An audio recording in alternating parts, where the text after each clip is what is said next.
Buletin Didik 16 Mei bersama saya Zaiti Zubir. Assalamualaikum dan salam sejahtera. Program Cuti-Cuti Cikgu Mampu Milik adalah antara 10 inisiatif bagi memperkasakan lagi aspek kebajikan golongan pendidik di negara ini yang diumumkan Kementerian Pendidikan KPM. Menterinya Fadlina Siddiq berkata ia terkandung dalam penambahbaikan Standard Guru Malaysia 2.0 dan program itu akan dilaksanakan dengan kerjasama rakan strategik dengan menyediakan pakej percutian istimewa kepada guru. Katanya, langkah itu juga merupakan usaha untuk memberi semangat baru kepada guru sekaligus dianggap hadiah kepada golongan itu sempena sambutan Hari Guru tahun ini. Selain itu, antara 9 inisiatif lain untuk guru di seluruh negara termasuk penambahbaikan Surat Perkeliling Ikhtisas Bilangan 5/2002 berhubung lawatan sekolah pada hari persekolahan, perluasan sekolah komprehensif K9 dengan pertambahan 10 sekolah lagi bagi mengatasi isu keciciran murid khususnya di kawasan pedalaman dan orang asli dan pemansuhan kutipan sumbangan Hari Guru. Program ini ditawarkan melalui potongan harga tiket penerbangan, penginapan, pengangkutan darat serta taman tema dengan kerjasama Kementerian Pelancongan Seni dan Budaya, Kementerian Pengangkutan Malaysia, Asia, Traveloka dan Bank Rakyat. Selain menghargai sumbangan guru, menerusi peluang pakej percutian menarik ini, inisiatif ini dilihat dapat mempromosikan destinasi pelancongan dan merancakkan ekonomi negara. Beliau berkata demikian ketika berucap pada majlis perasmian sambutan Hari Guru Peringkat Kebangsaan kali ke-52 yang disempurnakan Perdana Menteri Datuk Seri Anwar Ibrahim di Pusat Dagangan Antarabangsa Melaka MITC Air Keruh di Melaka. Turut hadir Ketua Menteri Melaka Datuk Seri Abdul Rauf Yusof.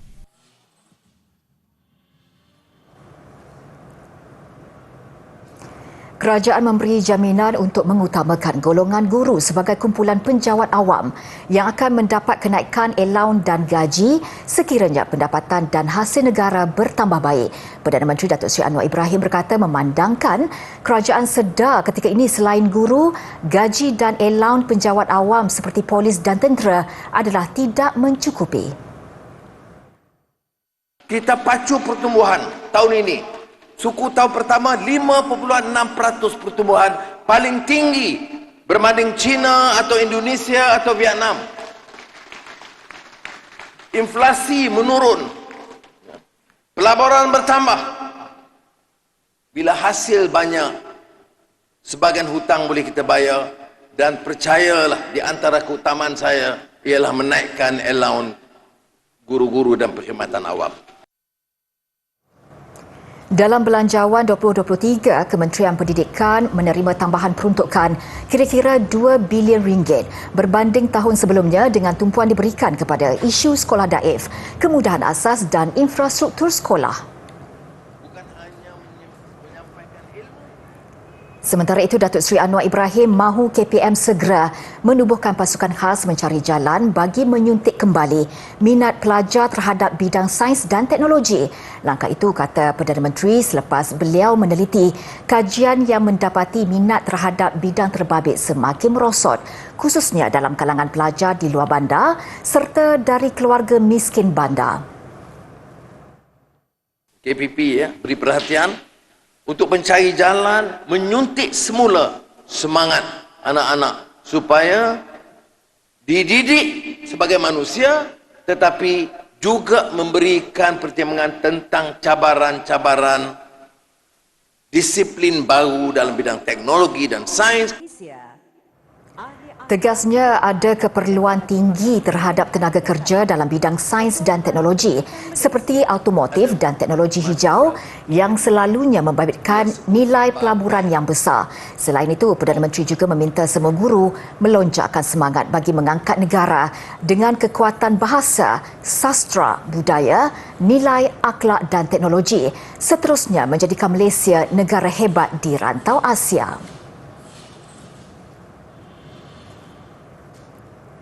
Sehubungan itu, Perdana Menteri turut mengarahkan KPM bersama Kementerian Keuangan memberi keutamaan atau laluan pantas untuk kerja memperbaiki dan membangunkan semula sekolah daif di seluruh negara.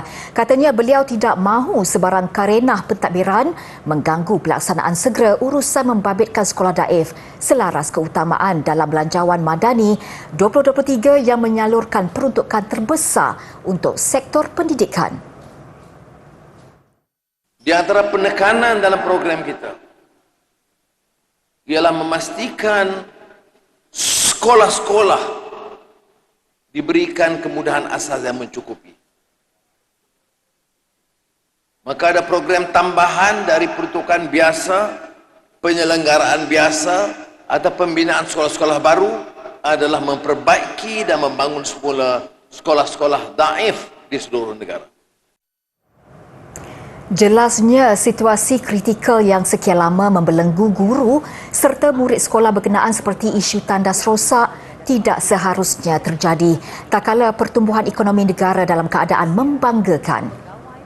Tahun 2023. Dalam pada itu, Kerajaan Negeri Melaka mengambil langkah seiring dengan KPM apabila berhasrat memberi pengiktirafan kepada sekolah yang berjaya melahirkan tokoh dalam bidang masing-masing di negara ini. Bagi tujuan itu, Kerajaan Negeri bakal memperkenalkan Anugerah Seri Melaka ASM bagi mengiktiraf tokoh anak negeri yang mencipta nama dan menyumbang khidmat bakti di peringkat nasional dan antarabangsa.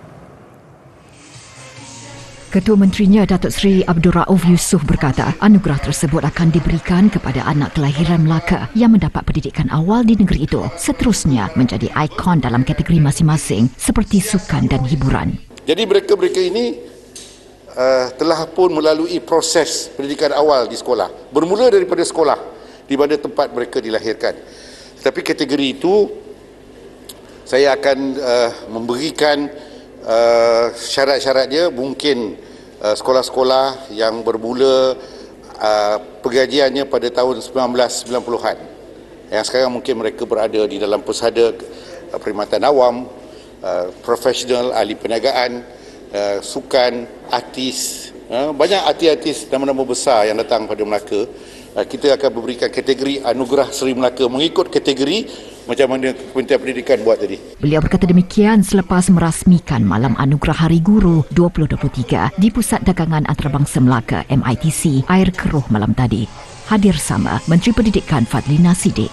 Menurut Datuk Seri Abdul Rauf, ikon tersebut akan dipilih oleh sebuah jawatankuasa di peringkat Dewan Undangan Negeri sebelum dinilai oleh sebuah lagi jawatankuasa di peringkat negeri. Katanya, anggota jawatankuasa pemilihan terdiri daripada tokoh yang juga anak kelahiran Melaka yang menganggotai jawatankuasa pemilihan.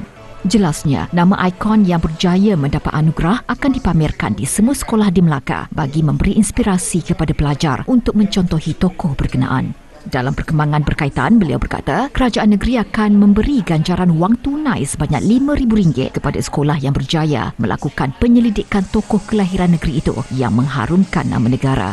Ujarnya, terdapat 29 sekolah menengah dan 13 sekolah rendah dikenal pasti menggunakan nama tokoh kelahiran Melaka. Beliau memberi tempoh sehingga akhir tahun untuk menyiapkan kajian berkenaan.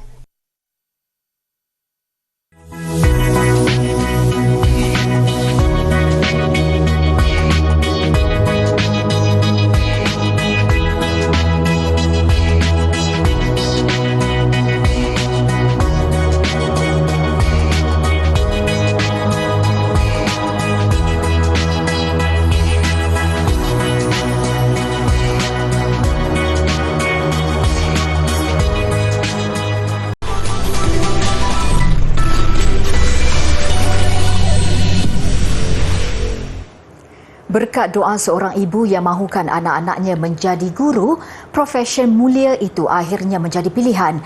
Satu keluarga besar di Perlis selama 3 generasi. Selepas kesemua anak dan menantu menjadi guru, kini giliran cucu pula menyambung legasi keluarga. Bersempena Hari Guru yang disambut hari ini, kisah ini mungkin memberi inspirasi terhadap kerjaya mulia itu. Generasi pertama berkhidmat sebagai guru ialah Abu Samah Putih 81 tahun dan Allahyarham isteri Harisun Othman yang meninggal pada 2018. Isteri baharunya Jahara Ismail 76 tahun juga merupakan mantan guru besar. Abu Samah yang masih dipanggil cikgu sehingga kini menerima pelbagai pengiktirafan besar sepanjang tempoh perkhidmatannya dahulu. Semua kejayaan itu membina satu semangat yang akhirnya menjadi pendorong kepada anak-anaknya mengikut jejak sama. Jadi cikgu ni letak hati kita. Kalau hati kita ikhlas nak ada cikgu, ikhlas kerana Allah, you pegang prinsip ikhlas kerana Allah nampak cikgu, you be a good cikgu. Tapi kalau you be cikgu, ada semata-mata nak pegang gaji, and you on the way for the cikgu. Tak ada siapa you sebagai orang guru. Legasi itu berterusan kepada 8 anak termasuk menantu yang kesemuanya juga bergelar guru. 5 cucunya dari generasi ketiga turut memilih kerjaya guru selepas terinspirasi dengan kejayaan ahli keluarga.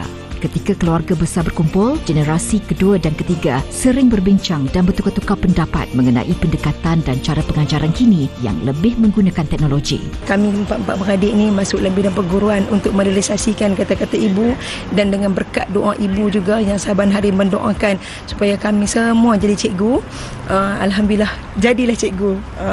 Betul-betul sekarang ni lah semua daripada anak, cucu, menantu semuanya menjadi guru. Bila dapat offer untuk jadi cikgu tu, saya rasa macam ini satu peluang lah untuk saya meneruskan kelangsungan dalam keluarga pendidik dalam keluarga kami. Jadi minat dan juga melihat mak ayah jadi cikgu, Tok Wan jadi cikgu, jadi rasa macam makcik-makcik jadi cikgu. Jadi rasa macam okey. Ini satu kejadian yang sangat bagus. Sehingga kini 3 generasi Cikgu Abu Samah mempunyai 15 orang guru daripada 23 ahli keluarga. Mereka ditemui di Kampung Tebing Tinggi dekat Bintong Kangar.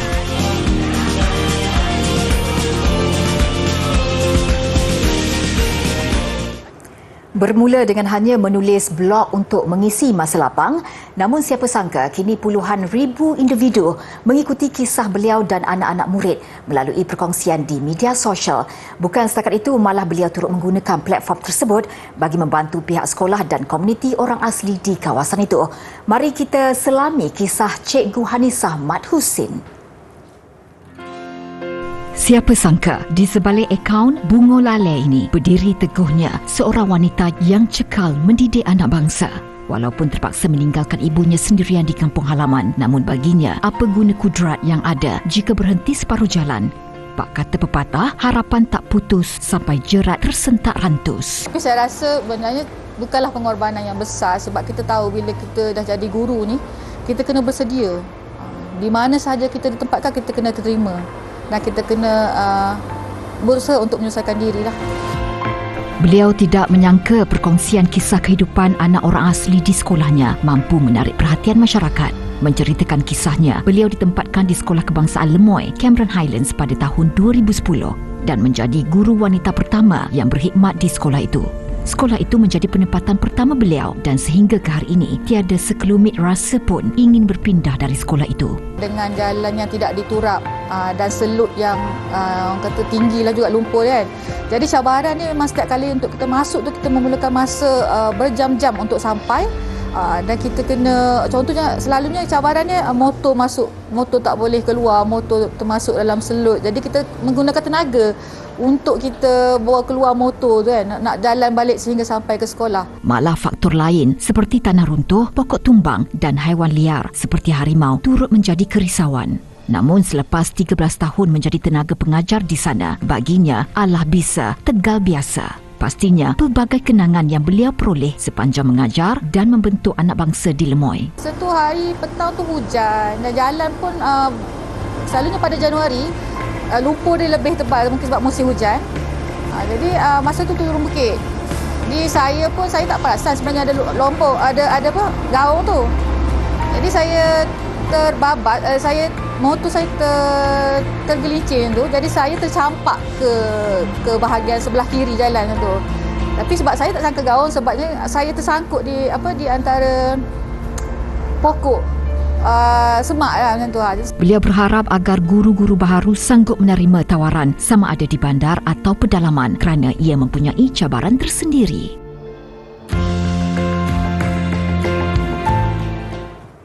Lahir sebagai insan yang normal, seorang guru tidak menyangka hidupnya berubah sekelip mata apabila dia kini berstatus orang kurang upaya OKU. Nasib itu menimpa Cikgu Abdullah Abdul Kadir, 30 tahun, selepas dia kehilangan tangan kanannya akibat kemalangan jalan raya pada Mac 2018. Namun tragedi itu tidak melunturkan semangatnya sebagai seorang pendidik. Abdullah yang juga guru pendidikan Islam kini berkhidmat di Sekolah Kebangsaan SK2 Uban di Pasir Mas, Kelantan. Ketika tinjauan di sekolah itu, muridnya terteruja dengan kehadiran Ustaz Abdullah setelah beliau kembali selepas cuti sakit kerana pergelangan tangan kirinya melecut teruk terkena air panas. Insiden kecil itu berlaku ketika beliau membancuh air minuman untuk murid tahun 1 di kelas. Benda itu dah berlaku, elok je. Mungkin hari itu hari yang takdir saya, air panas tu tertumpah di pergelangan tangan saya. Jadi saya terpaksa mendapatkan rawatan di hospital dan diberikan cuti selama 5 hari. Situasi itu antara kekurangan yang sering dialami setelah kehilangan tangan kanan dominannya. Pun begitu, semangat Abdullah dalam melaksanakan tugasnya dihargai rakan sejawat. Dia seorang cikgu yang sangat berdedikasi. Memang susah nak cari yang semangat tinggi macam dia ni, memang susah nak cari. Dengan segala kekurangan yang dia ada tu, tapi dia dapat mengatasi semua masalah yang timbul. Pelajar-pelajar memang suka. Kalau sebut ustaz, kalau ustaz memang huri-huri lah nak pergi belajar dengan ustaz, sebab dia macam menggunakan pelbagai cara lah yang untuk menarik perhatian murid. Abdullah yang sebelum ini mengajar di SK Bangsa di Ibu Negara terbabit dalam nahas apabila kereta dipandunya hilang kawalan sebelum terhumban dalam gaung di Kuala Lipis, Pahang. Ibarat mati hidup semula, Abdullah kini tekad bangkit kembali dan berusaha melakukan segala perkara seperti insan biasa. Untuk saya pula, saya akan terus berusaha sebaik mungkin melengkapkan diri saya dengan pelbagai kemahiran yang diperlukan untuk saya untuk mendidik anak bangsa saya. InsyaAllah sebenarnya segala kekurangan, kelemahan itu kita boleh atasi dengan pelbagai cara lagi. Kan betul orang kata patah sayap bertongkat paru. Kisah Cikgu Abdullah ini sebahagian bukti kecekalan warga pendidik yang tekad terus berbakti demi melahirkan generasi insan berjaya.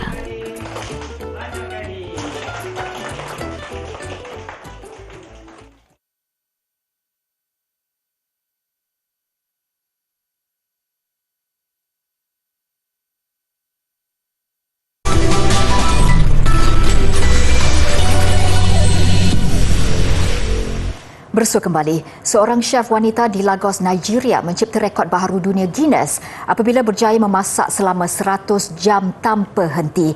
Hilda Bessie memecah rekod memasak paling lama yang dipegang oleh chef dari India, Lata Tandon, yang memasak selama 87 jam 45 minit.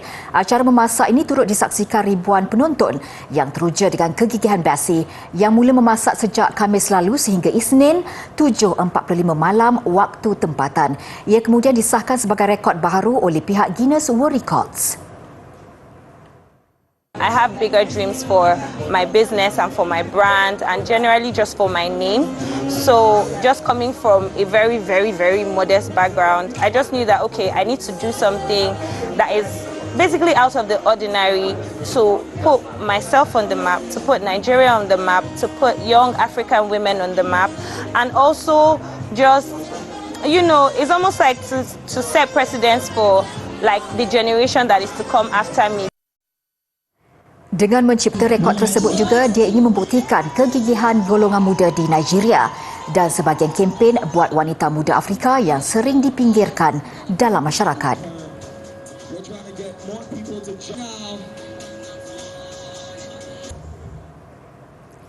Seorang lelaki warga Palestin menawarkan lawatan realiti maya dokumentasi 360 darjah di pelbagai lokasi keagamaan dan budaya kepada rakyat Palestin.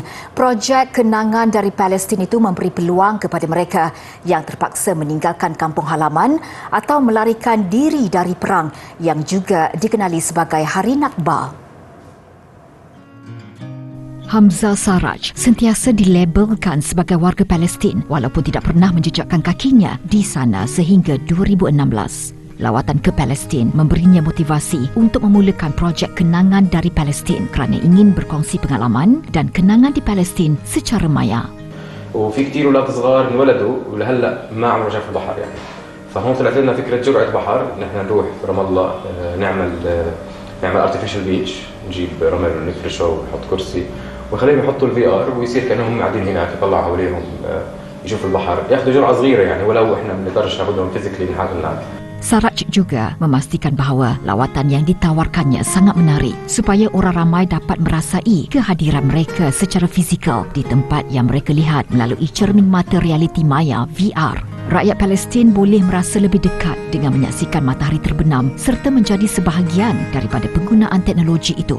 Projek kenangan dari Palestin ini merangkumi bandar-bandar di wilayah Palestin, kampung-kampung terbiar serta laut. طبعا لما كنت دائما أسمع عن فلسطين من جدي أو من الناس اللي عاشوا في فلسطين كنت أشعر نفسي كأني هناك، بس من الحكي لحاله، من الوصف والكلام لحاله. لكن لما صار الوصف قدامي بالفيرتشوال رياليتي حسيت بشعور يعني مختلف تماما. صرت أحس الشغلات اللي أنا عم بسمعها وعم بشوفها بنفس الوقت، أحاول إني أطابق القصص اللي أنا سمعتها من قبل على الإشي اللي عم بتشوفه عيني باللحظة اللي أنا فيها. الإشي الوحيد اللي كان ضايل يمكن بس إني أشم هوا فلسطين، هذا الإشي الوحيد اللي كان ناقص. Bagi memperingati Hari Nakba tahun ini, Saraj dan pasukannya merancang untuk menawarkan video lokasi berbeza dari Baitul Maqdis seperti pintu Damsyik, Masjid Al-Aqsa serta laut dalam pameran di Bandar Ramallah, Tebing Barat.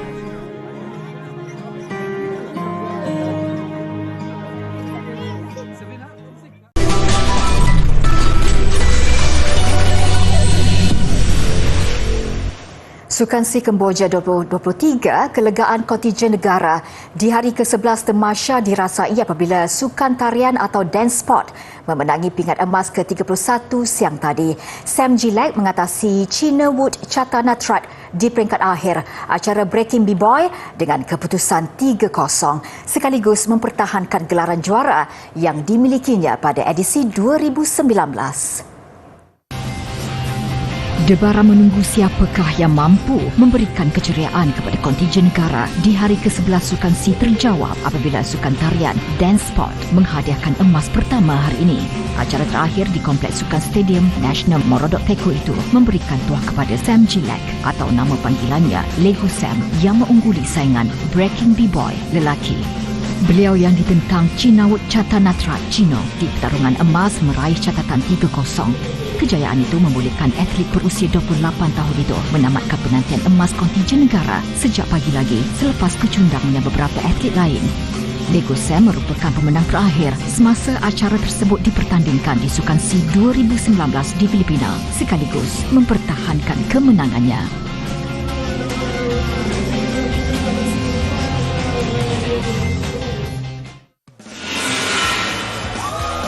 Peluang baik untuk meraih emas awal pada hari terakhir Sukan SEA Kemboja 2023 lebur apabila wakil badminton negara yang beraksi di perlawanan penentuan beregu campuran kecundang di tangan Indonesia di Stadium National Morodok Teko. Yap Roy King, Cheng Suyin bermula cemerlang mengenepikan tentangan sengit Lisa Ayu Kusumawati, Rehan Naufal Kusharjanto menerusi kemenangan 22-20. Namun pasangan negara kemudian hilang momentum sekaligus membenarkan lawan mendominasi set kedua 21-8 dan diheret ke aksi penentuan. Cubaan Malaysia mempertahankan emas tunggal badminton yang dimenangi pada edisi ke-31 menerusi Chen Tanji, Pek Yan Wei musnah selepas Roy King Suyin sekali lagi beraksi longgar di penghujung permainan tewas 16-21. Sekaligus menyaksikan Kep Badminton Negara tidak mencapai sasaran 1 emas untuk keseluruhan mengumpul 2 perak dan 4 gangsa. Skuad negara membuktikan kehebatan mereka di Piala Sudirman 2023. Beraksi di hari kedua semalam, Malaysia membenam India 5-0 dalam saingan kumpulan C sekaligus memastikan lawan yang memenangi gangsa di kejuaraan berpasukan Asia Februari lalu tersingkir awal. Beregu campuran paling awal beraksi menyaksikan gandingan Goh Sun Huat Chevonlai menentang pasangan Dhruv Kapila Ashwini Ponnappa. Namun beregu India tersebut tidak cukup tenaga untuk mengatasi pasangan nombor 8 dunia itu. Ini membolehkan Sun Huat Chevon menang 21-16, 21-17 sekaligus mengutip mata pertama buat pasukan. Li Zijia kekal cemerlang ketika diberi cabaran Sri Kanti Dambi dalam perlawanan kedua yang dimainkan.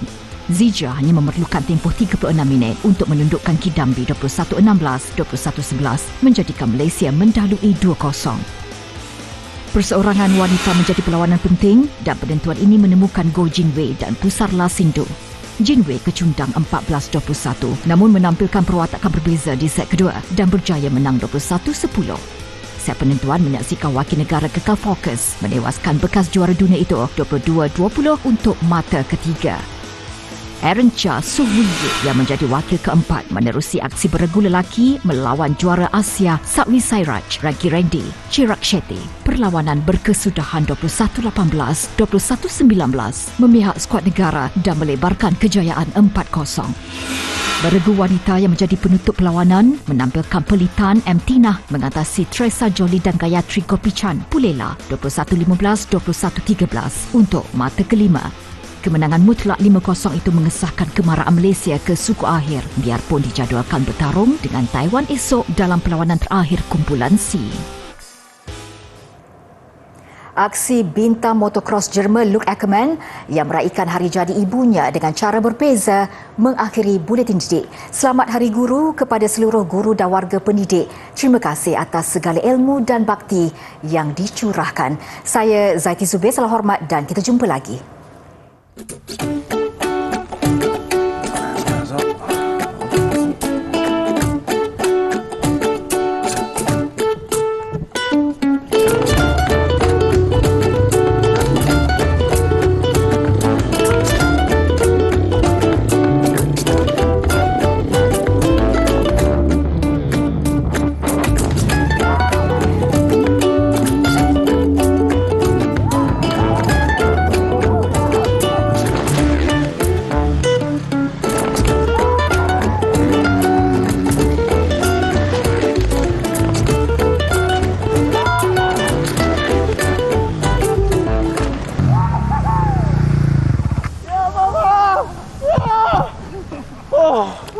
Das war der aufregendste Sprung meines Lebens. Wir haben es, Mama. Wow, Spaß, Mama. Geil. Yes, es hat geklappt. Woo!